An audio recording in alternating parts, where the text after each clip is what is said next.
This video will present topics of murder, violence, and death. It is thus unsuitable for all audience. Viewer discretion is advised.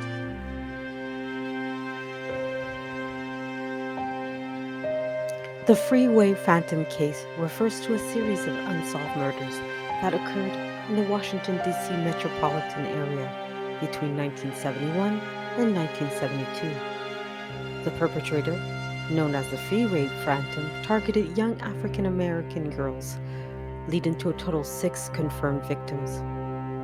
The case is particularly notorious for its mysterious nature, the cryptic messages left behind by the killer, and the fact that the murderer has never been identified or apprehended. The Freeway Phantom committed a series of abductions and murders between April 1971 and September 1972. The girls who were victimized by the perpetrator were aged between 10 and 18 years old. The killer targeted victims near highways and major roads, leading to the nickname Freeway Phantom. The victims were abducted, SA'd, and then strangled to death.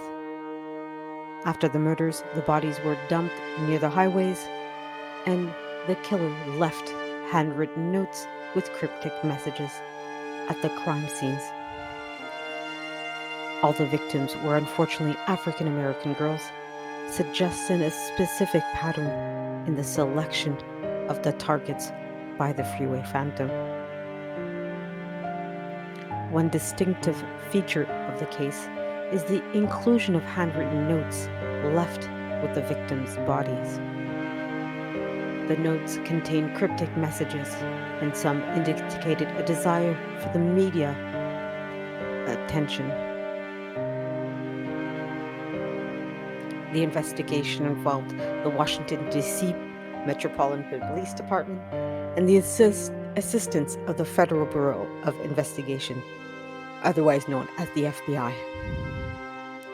Detective John Short and Detective Lloyd Davis were amongst many of the investigators assigned to the case. Various individuals were considered as potential suspects, including Robert Askins and Lawrence Mikey Davis. However, none have been identified definitely linked to the crimes. Limited forensic technology in the early 1970s posed challenges for the investigators. Despite their efforts, the lack of concrete evidence and the mysterious nature of the case contributed to its unsolved status. The Freeway Phantom case remains one of the enduring unsolved mysteries in the criminal history. The impact of the case includes discussions about the difficulties in solving serial crimes and the lasting trauma for the victims' families. The Freeway Phantom case remains open, and the true identity of the killer or killers is unknown.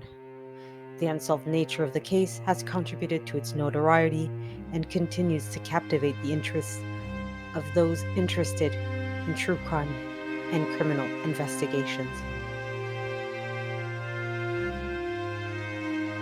The Freeway Phantom case, to the last of my knowledge, remains unsolved, and no suspects have been definitively identified or charged in connection with the murders.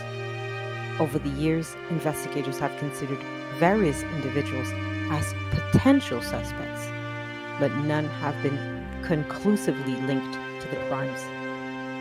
It's important to note that the investigations are ongoing and new information may emerge at any moment. Here are the most widely known potential suspects in the Freeway Phantom case. Robert Askins. Robert Askins, a former employee at a youth detention center, was considered a suspect due to his criminal record and alleged involvement in SA. However, there was insignificant evidence to charge him in connection with the Freeway Phantom murders. Lawrence Mickey Davis. Davis was a convicted artist and murderer who lived in the Washington, D.C. area. He was considered a potential suspect in the Freeway Phantom case, but there was not enough evidence to conclusively link him to the crimes. Of course, there have been many other unnamed suspects over the years. Investigators have examined various individuals who may have had criminal histories or connections to the area. However, due to the lack of concrete evidence, none of the suspects mentioned have been definitively identified as the Freeway Phantom. It's important to approach this topic with sensitivity, as allegations without proper evidence can unfairly tarnish an individual's reputation. The Freeway Phantom case remains open, and law enforcement continues to explore leads and investigate potential suspects. Keep in mind that developments in cold cases can occur, and it's advisable to check the latest sources for updates on the Freeway Phantom investigation or any other criminal investigation.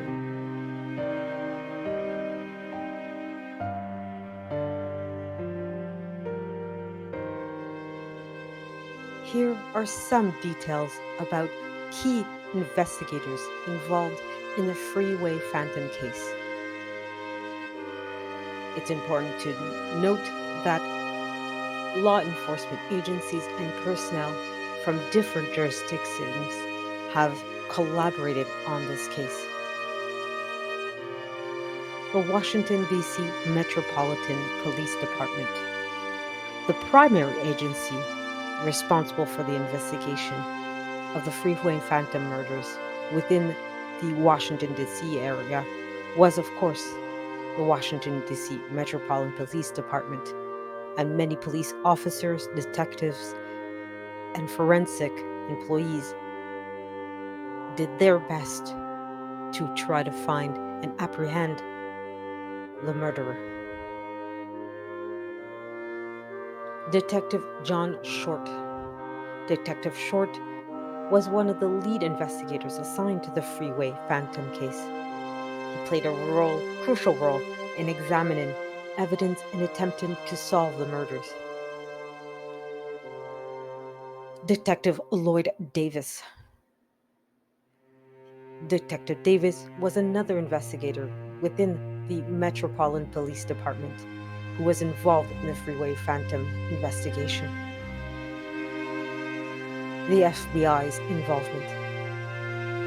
The Federal Bureau of Investigation, FBI, provided an assistance and expertise in profiling and analyzing evidence related to the case. Also, there was a task force that was assembled to focus specifically on the Freeway Phantom case. This task force likely involved officers, detectives, and experts from various law enforcement agencies, all working together to apprehend the murderer.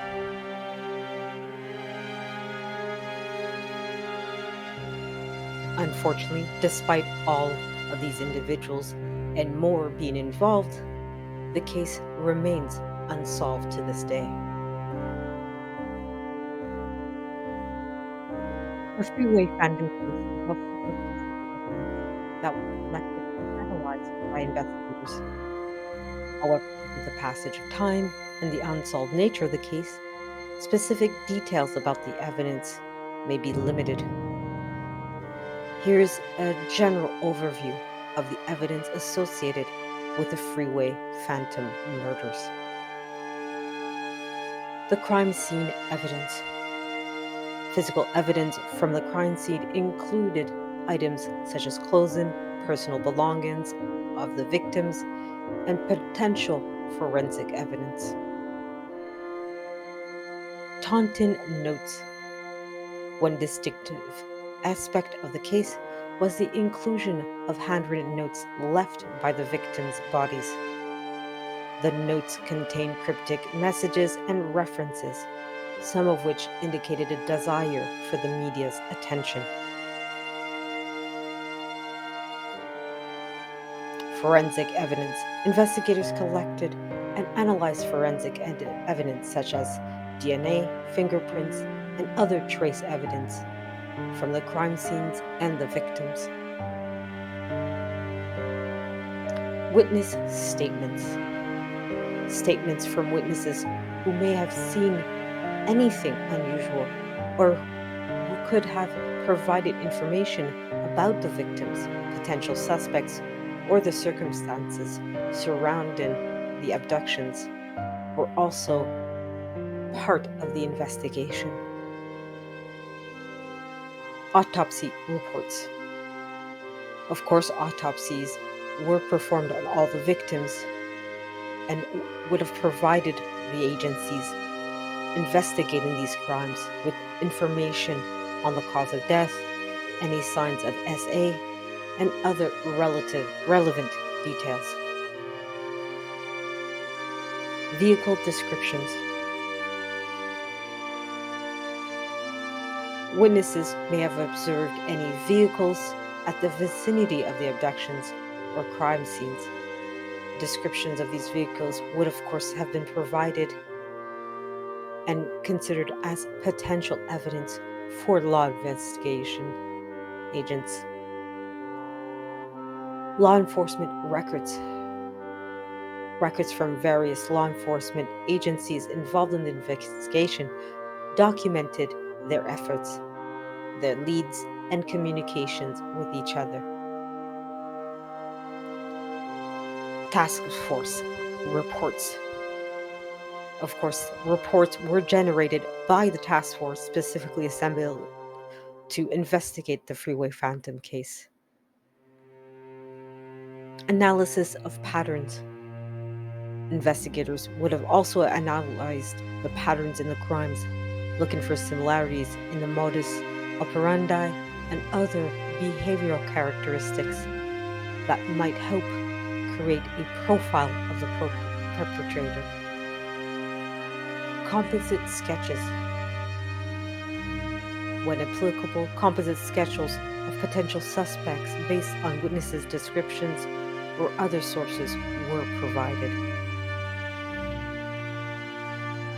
It's important to note that despite the collection of evidence, the Freeway Phantom case remains unsolved and no suspects has been definitively charged or identified in connection with these murders. The limited forensic technology available at the time has posed challenges to solving the case, and the true identity of the Freeway Phantom murderer remains unknown.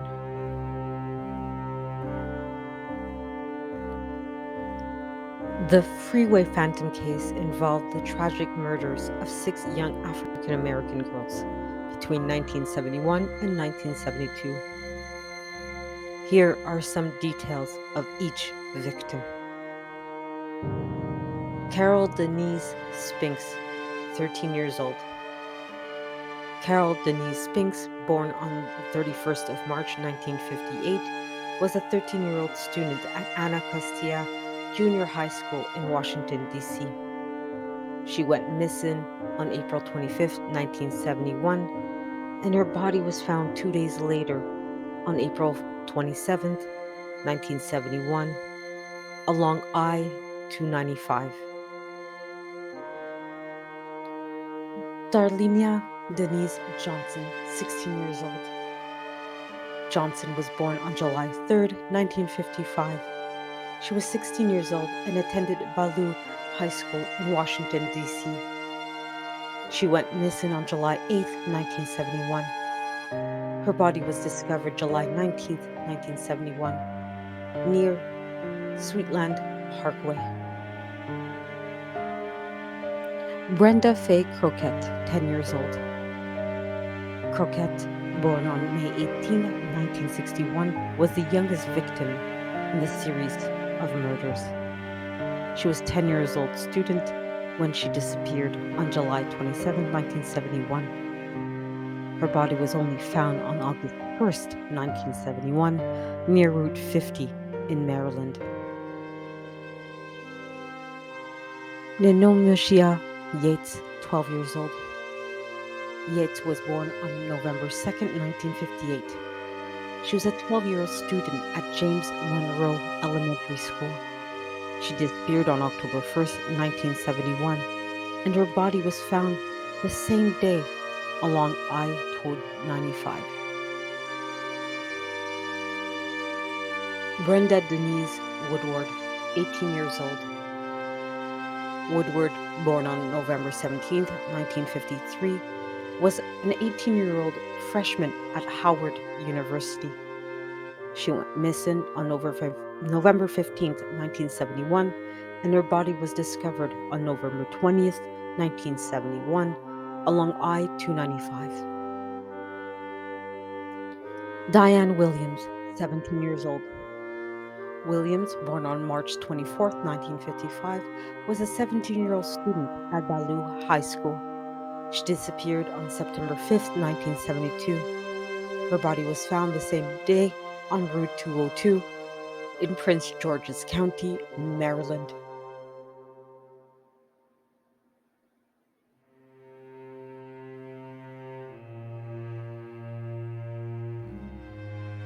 The Freeway Phantom case remains a haunting unsolved mystery, and the memory of these young girls lives in their families who continue to seek justice and closure.